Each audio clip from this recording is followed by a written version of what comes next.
అది మధ్యప్రదేశ్లోని దేవాస్ నగరం. ఓ ఇంట్లో నుంచి ముక్కుపుటాలు అదిరిపోయేలా దుర్వాసన గుప్పుమంటోంది.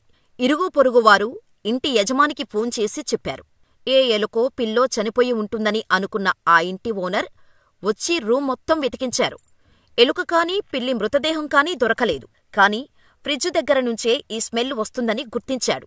అంతే, వెళ్ళి ఫ్రిడ్జ్ ఓపెన్ చేసిన ఓనర్ అందులో ఉన్న అమ్మాయి డెడ్ బాడీని చూసి కళ్ళు తిరిగి పడిపోయాడు. కుళ్ళిపోయిన స్థితిలో ఉన్న ఆ డెడ్ బాడీకి పురుగులు పట్టి భయంకరంగా ఉంది.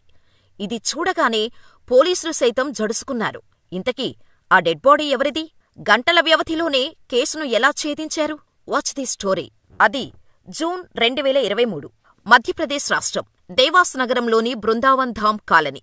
ఓ ఇంటికి టూలెట్ బోర్డు చూసిన ఉజ్జయినిలోని మౌలానా గ్రామానికి చెందిన సంజయ్ పాటీదార్ టూలెట్ బోర్డు మీద ఉన్న నెంబరుకు ఫోన్ చేసి వివరాలు కనుక్కున్నాడు. అద్దెకూడా తక్కువ కావటంతో 2 రోజుల్లోనే భార్యతో కలిసి వస్తానని చెప్పి అడ్వాన్స్ కూడా పే చేశాడు. సంజయ్ పాటీదారుకు పెళ్ళయి 2 పిల్లలు ఉన్నారు. భార్య, పిల్లలు ఉండగానే ప్రతిభ అలియాస్ పింకీ ప్రజాపతితో లవ్లో పడ్డాడు. పెళ్ళైన విషయాన్ని ప్రతిభ దగ్గర దాచిపెట్టి ప్రేమపాఠాలు చెప్పాడు. సంజయ్ చెప్పిన అబద్ధాలను నిజమని గుడ్డిగా నమ్మేసింది ప్రతిభ. దీంతో సంజయ్ ఎప్పుడూ హోటల్కు పిలిచినా నో చెప్పకుండా వెళ్ళిపోయేది. అలా హోటల్స్కి ఎక్కువ ఖర్చయిపోయిందని, ఇద్దరం కలిసి లివిన్లో ఉందామని సంజయ్ ప్రతిభను ఒప్పించాడు. సంజయ్తో లైఫ్ని ఊహించుకుంటూ గాల్లో తేలిపోయేది ప్రతిభ. ఇటు భార్యతో గ్రామంలో ఉంటే డబ్బులు సంపాదించటం కష్టంగా ఉంది. వేరే చోట ఉద్యోగం వెతుక్కుంటూ అక్కడ ఉద్యోగం దొరకగానే నిన్ను పిల్లల్ని తీసుకుని వెళ్తా అంటూ భార్యకు మాయమాటలు చెప్పాడు. భర్త మాటలను నమ్మిన ఆవిడ ఓకే అని చెప్పింది. అలా జూన్ 2023న ప్రతిభనే తన భార్య అని పరిచయం చేసి బృందావన్ ధామ్ కాలనీలో అద్దెకు దిగాడు. ఇక అప్పటినుంచి రాత్రి పగలు తేడా లేకుండా కామక్రీడల్లో మునిగి తేలుతూ ఉండేవారు ప్రతిభ, సంజయ్. మధ్య మధ్యలో సొంతూరుకు వెళ్లి భార్యాపిల్లలను చూసి వచ్చేవాడు. అక్కడికి వెళ్ళాక భార్యతో కూడా ఫుల్గా ఎంజాయ్ చేసి వచ్చేవాడు సంజయ్. చిన్న ఉద్యోగం దొరికింది కాని అక్కడ బతకాలంటే పెద్ద ఉద్యోగం ఉండాలి. పిల్లలు స్కూల్కి ఇబ్బందవుతుంది. ఏదో ఒక రకంగా కష్టపడి డబ్బులు పంపిస్తాను. నువ్వూ పిల్లలు ఇక్కడే ఉండండి. పిల్లల బాధ్యత నీదే. బాగా చదివించు అంటూ ఎమోషనల్ డైలాగ్స్ చెప్పేవాడు సంజయ్ భార్యకి. భర్త మాటలను నమ్మేసిన భార్య నిజంగా భర్త కష్టపడిపోతున్నాడేమో అనుకుని భర్తకు తోడుగా ఉండాలని కూలీనాలీ చేసుకుని కుటుంబాన్ని పోషించేది. ఇక మళ్లీ దేవాస్ నగరానికి వెళ్లిపోయిన సంజయ్ సేమ్ కథను కొంచెం మార్చి ప్రియురాలికి కూడా చెప్పేవాడు. ఉద్యోగం చిన్నది, నా సంపాదన ఒక్కటే సరిపోవటం లేదు అని. దీంతో ప్రతిభ ఇంటినుంచి తెచ్చిన బంగారాన్ని అమ్మి వచ్చిన డబ్బులను సంజయ్ చేతిలో పెట్టింది. ప్రతిభ, సంజయ్ లవ్లో పడి 5 ఏళ్లు పూర్తి కావటంతో ప్రియుడిని సర్ప్రైజ్ చేయాలని అనుకుంది ప్రతిభ. దీంతో రూముని బాగా డెకరేట్ చేసి కేక్ తెచ్చి మంచి లైటింగ్ అరేంజ్ చేసింది. సంజయ్ తన తండ్రికి బాగోలేదని చెప్పి ఊరికి వెళ్లి ఆ రోజు తిరిగి వస్తా అని చెప్పాడు. కాని ఎంతకీ తిరిగి రాకపోవటంతో సంజయ్కి ఫోన్ చేసింది ప్రతిభ.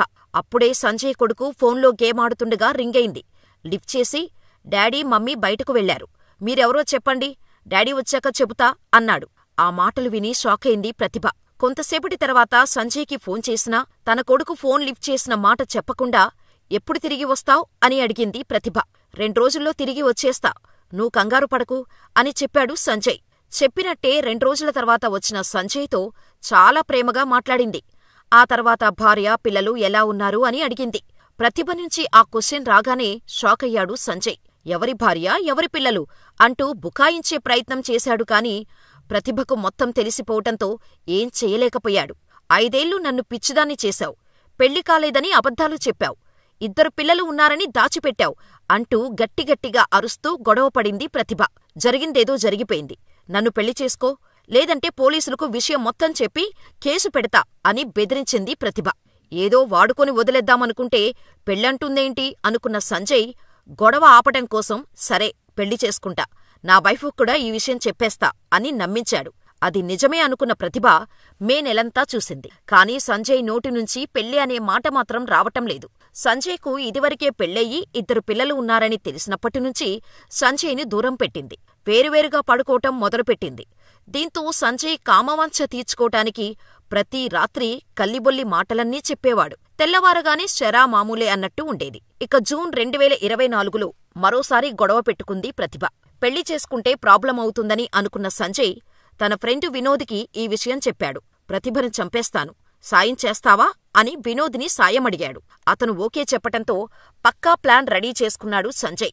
ఎప్పుడూ లేనిది రూముకి వచ్చిన సంజయ్ తన ఫ్రెండ్ వినోద్ని తీసుకుని వెళ్లి ప్రతిభకు పరిచయం చేశాడు.